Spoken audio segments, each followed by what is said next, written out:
A top Erie County Democrat is leaving his post.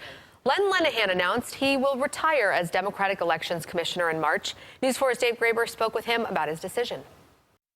Len Lenihan served as a longtime legislator, as the county Democratic chairman for more than 10 years, and then as the Democrats' Board of Elections commissioner for the past 2.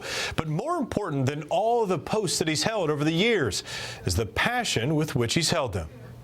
You couldn't have written a book that had a better ending than this. It was almost like this year's Super Bowl. Len Lenihan will end his career as one of 2 Erie County Board of Elections commissioners on top. Who could ever imagine a 40-year career in public service and politics ending with such an amazing election? And with a few bumps along the way. 12 days before the primary, we had a fire, and we had to literally get up and move from 134 West Eagle to get over here. It's been nearly a half-century on the front lines of the highs and lows of politics. One of his biggest career highlights, the 2008 election of Barack Obama, serves as the perfect example of his political priorities. Excitement over the small d Democratic process, massive voter turnout, and a big win for Democrats across the country. To say that euphoria broke out is putting it mildly. I've just never seen a jolt of electricity strike a room like that in my life. Lenihan has long championed bringing more voters of all persuasions to the polls on Election Day. It's America at work. It's watching the Americans go out and claim their government every year, and to be a part of that is it's just you have to want to be in politics. Lenihan's likely replacement is a man who considers him a mentor.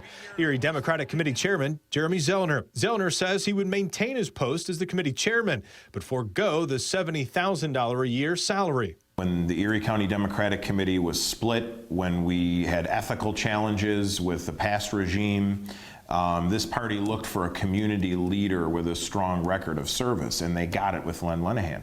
Zellner says he hopes to maintain Lenihan's energy and leadership, both as a party chairman and as the Democrat counterpart on the Board of Elections. We're at a very difficult time in our country right now where I think that the election rules are being challenged every day from the highest levels, and we need a strong leader as the Democratic commissioner at the board. The changeover is expected to take about a week, but likely won't be complete for about another month. Next Monday, the Democratic committee will vote on Zellner as commissioner and then pass along their recommendation to the Democrats on the county legislature. They're expected to consider the appointment at their meeting on February 23rd. Reporting in the newsroom, Dave Graber, News 4 at 10.